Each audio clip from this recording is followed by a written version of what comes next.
السلام علیکم ناظرین، زندگی میں اس چیز کا پتہ کبھی مت دینا۔ تقریر مفتی سلمان اظہری کی، آئیے سنتے ہیں۔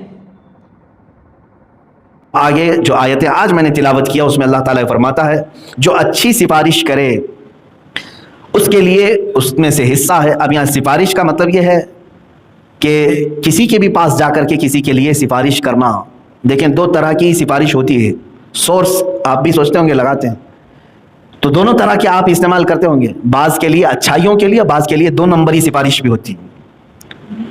مثال کے طور پر کوئی آدمی چوری کرنا چاہ رہا ہے گورنمنٹ کا سامان، اور آپ نے جا کر کے عہدے دار سے سفارش کی کہ یہ میرا بندہ ہے، اس کو تھوڑا سا ڈھیل دے دو، یہ کر لے، تمہاری سفارش پر اس نے چھوڑ دیا، تو قرآن کی آیت تو کہہ رہی ہے کہ وہ چوری جو کر رہا ہے اتنا ہی حصہ تمہیں بھی ملے گا، اس گناہ میں تم بھی برابر کے شریک ہو۔ کسی بھی گناہ کی سفارش کرنا، کوئی خاتون تھی اور تمہارے دوست کے دل میں اس خاتون کی ناجائز محبت آئی، دوست نے تمہیں کہا کہ شاید وہ تمہاری بات مان لے، ایک بار میری اس سے ملاقات کروا دو۔ تمہاری بات وہ خاتون مانتی تھی، اس سے جا کر کے اپنے دوست کی تم نے ریکویسٹ لگا دی کہ میرا دوست بڑا اچھا ہے، اس سے تم دوستی کر لو۔ تمہاری بات پر اس خاتون نے ناجائز محبت میں ہاں کہہ دیا۔ اگر ان دونوں نے ناجائز کام کیے تو وہ برابر کا گناہ تمہارے سر پر بھی ہے۔ یہ ناجائز سفارش۔ ہاں جائز سفارش وہ بہت طریقے کی ہو سکتی ہے۔ آپ نے کسی بچے کو قرآن پاک کا حافظ بنانا تھا، کسی جگہ آپ لے کر کے آئے، ریکویسٹ لے کر کے آئے۔ اب ہمارا دارالعلوم ہے، مدرسے میں پڑھتے ہیں بچے، بہت سارے لوگ آتے ہیں سفارشی، ہم پہچانتے نہیں ہیں لیکن آپ سفارشی بن کر کے آئے، میں آپ کو پہچانتا ہوں کہ اس کو رکھ لیجئے، اس کو پڑھا دیجئے۔ آپ سفارش لے کر کے بچے کو آئے، بچے کو ہم نے لے لیا آپ کی سفارش پر، آپ کو پہچانتے تھے۔ اب وہ بچہ جب حافظ قرآن بنا، اس کا ثواب سفارش کرنے والے سبحان اللہ۔ الدال علی الخیر کفاعلہ، میرے آقا فرماتے ہیں خیر کا راستہ بتانے والا خیر کرنے والے کے برابر ہے۔ دونوں بھی باتیں یاد رکھ لیں۔ آپ چل رہے تھے راستے پر، آپ سے کسی نے پوچھا مسجد کدھر ہے، آپ نے راستہ بتا دیا، وہ مسجد میں آیا، جتنی رکعت پڑھے اللہ تعالیٰ اتنا ثواب اسے بھی دے گا۔ راستہ بتانے والے کو بھی وہ ثواب دیا جائے۔ کسی نے شراب کی دکان کا ایڈریس پوچھا، آپ نے صرف انگلی سے بھی بتا دیا کہ یہاں ہے دکان، 6 نمبر پہ نہیں، 1 نمبر پہ ہے، 2 نمبر پہ ہے، 3 نمبر پہ ہے، فلاں جگہ پر ہے، آپ نے انگلی کے اشارے سے یا ایڈریس کوٹ کر کے بتایا، تو فرمایا گیا ہے کہ وہ اگر جا کر کے استعمال کر لیا تو اس کے گناہ میں تمہارا بھی حصہ شامل رہے گا۔ اسی لیے میرے آقا صلی اللہ تعالیٰ علیہ وسلم نے جو شراب کے استعمال کرنے والوں پر جو لعنت فرمائی وہ 10 قسم کے ہیں۔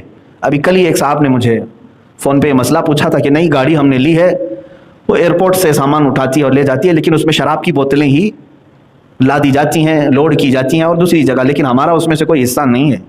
حدیث پاک میں میرے آقا صلی اللہ علیہ وسلم نے بہت پہلے ہی فرمایا شراب کی انگور نچوڑنے والا، انگوروں سے شراب بنایا جاتا ہے عام طور پر، دوسرے بھی فروٹ سے بنایا جاتا ہے، تو وہ فروٹ لے کر کے نچوڑنے والا اور نچوڑنے کے بعد اس سے شراب بنانے والا، شراب بننے کے بعد بوتل میں یا کاسے میں ڈالنے والا، اس کے بعد پھر اس کی پیکنگ کر کے اسے دکان تک اٹھا کر کے لانے والا، دکان میں بیچنے والا، دکان میں اس کا حساب لکھنے والا، پھر خریدنے والا، پھر اس کا راستہ بتانے والا، پھر اخیر میں جا کر کے پینے والا، میرے آقا نے فرمایا سب لعنت میں برابر کے شریک ہے۔ پی تو ایک ہی رہا ہے، 9 لوگ کام کر رہے ہیں، لیکن وہ سب کو اس گناہ میں شریک کر لیا۔ اللہ کے نبی صلی اللہ تعالیٰ علیہ وسلم نے فرمایا، تو ہم نے یہ جواب بتایا بھی کہ اگر آپ کی گاڑی یہ کام میں ملوث ہے تو شراب پینے کا جو گناہ ہے، آپ کو شرابیوں کی مدد کرنے کا گناہ ضرور ملے گا۔ تو یہاں پر ان آیات میں یہ بتایا بھی گیا ہے کہ جو اچھی سفارش کرے اس کو اس کا حصہ دیا جائے گا، اور جو بری سفارش کرے اس کا بھی حصہ اسے دیا جائے گا۔ یہ ایک مسئلہ ہے، آپ یاد رکھیں، آپ کی زبان سے کبھی ایسا کام نہ ہونے پائے کہ آپ کے ایڈریس بتا دینے کی وجہ سے کوئی غلط کام کر گیا۔ کسی کو ایسا راستہ کھول کے بھی نہ بتاؤ کہ اس پر چلنے کے بعد وہ غلط کرنے لگے، آپ اگرچہ نہ کرو۔ بعض لوگ یہ کہتے ہیں کہ میں تو نہیں کرتا لیکن اس کو بتا دیتا ہوں، چاہے تو یہ کر لے، تو تم برابر کے شریک ہو جاؤ۔ ہاں جتنا ہو سکے خیر کی ان کو دلالت کریں، خیر کے راستے بتائیں، انہیں یہ تمام چیزوں کو بتا سکتے ہیں آپ۔ اب ایک اور بھی مسئلہ آیا تھا، ایک صاحب آئے، انہوں نے کہا کہ حضرت میرے پاس کچھ لوگ آتے ہیں، چکن کی دکان ہے ہماری، حلال کاروبار کرتے ہیں، حلال تجارت کرتے ہیں، لیکن مارکیٹ میں چکن کے معاملات بہت سارے عجیب و غریب معاملات ہیں، یہ برائلر چکن والے معاملات۔ کہا کہ کچھ لوگ آتے ہیں ہوٹل والے یا پھر استعمال والے، مجھ سے پوچھتے ہیں کہ ہم کو مری ہوئی مرغی چاہیے، مری ہوئی چاہیے، تو وہ کہتے ہیں کہ ہمارے ہاں جائز بھی نہیں، حلال نہیں، حرام ہے، اور میں اس کی تجارت نہیں کر سکتا۔ یہ مسئلہ تو بندے کو اتنا معلوم ہے، مرے ہوئے جانور کی تجارت کرنا ویسی ہے جیسے کتے اور خنزیر کی تجارت کر رہے ہیں۔ خنزیر کو نجس العین کہا گیا ہے، مردار کی تجارت تمہارے لیے جائز نہیں ہے، حرام چیز کی تجارت ہو رہی ہے۔ تو انہوں نے کہا کہ میں تو نہیں بیچتا، لیکن مجھے معلوم ہے بہت سارے کچھ جگہوں پر اس کی تجارت ہوتی ہے۔ تو بہت سارے لوگ فورس کرتے ہیں، چلو ٹھیک ہے آپ نہیں بھی دو تو یہ تو بتاؤ کہاں سے لینا ہے، اس وقت میں کیا کروں؟ میرے عزیز وہی مسئلہ ہے۔ تو وہ صاحب کہتے ہیں کہ لوگوں کو ٹھنڈا رکھنے کے لیے، گراہک بٹھانے کے لیے بول دینا پڑتا ہے کہ فلاں جگہ آپ کو یہ چیز مل جائے گی، آپ وہاں سے کر لو۔ ہم نے کہا یہ چیز بتانا بھی جائز نہیں ہے، آپ اس کے ساتھ برابر کے شریک ہو جائیں گے۔ برائیوں کی طرف اشارہ کرنا بھی جائز نہیں ہے۔ عزیزان گرامی وقار، کوئی نیا شہر میں داخل ہوا اور اس نے یہ پوچھا کہ یہاں پر زنا کے اڈے زیادہ کہاں ہیں، کوٹھے کہاں ہیں، معاذ اللہ۔ آپ نے پہلے تو توبہ کر لیا، کہا کہ یہ بہت بھیانک جرم ہے، میں تو کبھی نہیں جاتا ان کے سامنے، لیکن اگر تم کو کرنا ہی ہے تو جاؤ فلاں جگہ پہ چلے جاؤ۔ تم نے ایسے ہی اس کو ہلکے میں کہہ دیا، مگر میرے عزیزو بہت بڑا گناہ کا کام کیا تم نے۔ اس کو ہلکے میں مت سمجھ لینا۔ اگر کسی کو آپ نے یہ کہہ دیا کہ جاؤ فلاں جگہ تم کو یہ سب چیزیں مل جائیں، وہاں چلے جانا، اور پھر آپ کہہ رہے ہیں توبہ توبہ استغفر اللہ، میں تو کبھی نہیں کرتا۔ تم نے راستہ تو بتایا ہے کسی کو اس کا، اب اندازہ کرو راستہ بتانے والے کا جرم اتنا بڑا ہے، بھیانک گناہ ہے، تو کرنے والے کا گناہ کتنا بڑا ہوگا۔ ان تمام چیزوں سے اوائڈ رکھیں، اور جتنا ہو سکے خیر کی دعوت دینی چاہیے، اور خیر کی سفارش بھی کرنی چاہیے، اور خیر کی طرف ایڈریس بھی کرنا چاہیے۔ لوگ جب بھی پوچھیں اچھائیوں کی باتیں ان کو فوراً بتا دیں۔ ہمیں سے بہت کم ایسے لوگ ہیں جو یہ بتاتے ہوں۔ کوئی اگر اپنے دل کا علاج پوچھے کہ بے چین رہتا ہے، بے سکونی رہتی ہے، تو مجھے بتاؤ ہمارے تفسیر کے حاضر باش اکثر لوگ، کیا کبھی آپ نے اس کو کہا کہ تیرے لیے بدھ کے دن مدینہ جامع مسجد کی ذکر کی مجلس شفا کا سبب بن سکتی ہے؟ نہیں بتائے ہوں گے، ہو سکتا ہے کچھ لوگوں نے کہا۔ دلوں کا علاج اللہ تعالیٰ نے قرآن پاک میں فرمایا ہے کہ اللہ کے ذکر میں ہے۔ تو تم خود نہیں آ سکتے تھے، کسی وجہ سے مجبوری ہے، تکلیف ہے، تو کسی کو اشارہ تو کر سکتے تھے کہ تیرے دل کا علاج ہے یہاں پر، تو جا کر کے اپنی بے سکونی کا علاج کر سکتا ہے، گھبراہٹ اور بے قراری کا علاج کر سکتا ہے۔ تو یہ چیزیں ہیں، خیر کی طرف بلانا یا خیر کی طرف اشارہ کرنا۔ آپ ان تمام چیزوں کو اپنا مطمع نظر بنا لیں اور اپنا مشن بھی بنا لیں، انشاءاللہ العزیز اللہ تعالیٰ صرف خیر کی طرف دعوت دینے والے کو بھی وہ اجر ضرور عطا فرمائے گا۔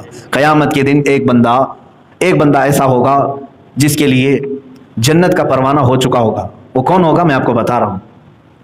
آپ گزر رہے تھے راستے سے، کسی ایک نارمل آدمی کو جو زیادہ دیندار نہیں تھا، کچھ نہیں تھا، آپ نے تھوڑے دن اس کو دیکھا کہ یہ غلط راستے پر جا رہا ہے، کیوں نہ میں اس کی اصلاح کی کوشش کروں۔ آپ نے اس کو پکڑا، کہا چلو مسجد چلو، یہاں تفسیر ہوتی ہے، درس ہوتا ہے، ذکر کی مجلس ہوتی ہے، قرآن پڑھایا جاتا ہے۔ تو آپ ایک بار لے کر کے آئے اور اسے مزہ لگ گیا، وہ مجلس میں آنے لگ گیا اور اس کا دل بھی سدھرنے لگا، وہ ساری چیزیں چھوڑ دی، لیکن آپ غائب ہو گئے۔ آپ خود پہنچائے لیکن غائب ہو گئے، آپ سے ہی مسجد چھوٹ گئی، جس کو لائے تھے آپ مسجد چھوٹ گئی۔ اب ایسوں کے ساتھ کیا ہوگا؟ اللہ مہربان ہے، رحیم ہے، کریم ہے۔ قیامت کے دن یہ بندہ جب حساب ہوگا تو رب تعالیٰ فرمائے گا میں تجھ سے راضی ہوں، تو جنت میں جا۔ اور جب جنت میں جا رہا ہوگا تو پلٹ کر کے دیکھے گا مجھے جو ادھر بھیجا تھا وہ تو آج پکڑا گیا ہے، وہ پھنسا ہوا ہے، اس کی نیکیوں میں کمی تھی، گناہ بڑھ گئے تھے اور وہ پھنسا ہوا ہے، اس کا فیصلہ نہیں ہو رہا تھا۔ تو یہ بندہ رک جائے گا اور کہے گا اے مولا اس کا کیا حساب کتاب؟ کہا وہ ابھی نہیں جائے گا جنت میں، حساب لمبا ہوگا، پھنسا ہوا ہے، بہت ساری چیزیں اس کی باقی۔ تو یہ کہے گا اے اللہ میں تو جنت میں جو جا رہا ہوں اسی کی وجہ سے جا رہا ہوں، اسی نے مجھے اپنے غلط راستے سے یہاں تک لانے میں مدد کی تھی، لیکن یہ خود نہیں آیا۔ اے مولا میں اس وقت تک ٹھہرا رہوں گا جب تک اس کا حساب نہ ہو جائے۔ اسی لیے یہ وفادار قیامت کے دن اللہ تبارک و تعالیٰ فرماتا ہے تیری سفارش قبول ہے، ابھی اسے لے کر چلا جا، اسے معاف کر دیا جائے گا۔ میرے عزیزو یہ ہے خیر کی طرف آپ نے اشارہ بھی کیا کسی کو تو اس کے لیے اجر قیامت کے دن یہ ہو سکتا ہے۔ بس میں تو یہی سمجھتا ہوں، میں خود نکما ہوں، خود میرے اندر کوئی عبادات نہیں ہے، میری نیکیاں نہیں ہیں، میں نے کبھی اپنے آپ کی بڑائی ظاہر نہیں کی، لیکن اس امید پر لوگوں کو نصیحت کر جاتا ہوں کہ کل قیامت کے دن آپ سب بخشے جائیں گے، تو امید ہے رب تبارک و تعالیٰ کی بارگاہ میں میرے لیے سفارش تو کر دیں گے کہ اے مولا یہ بندہ آیا تھا جو ہمیں تیری طرف بلا رہا تھا، اور اگر یہ قیامت کے دن آج پھنس بھی گیا ہے تو مولا ہم سب کی سفارش قبول فرما دے۔ مجھے صرف یہ امید ہے، اس لیے یہ بیڑا سنبھال کر کے ہم آگے بڑھتے ہیں۔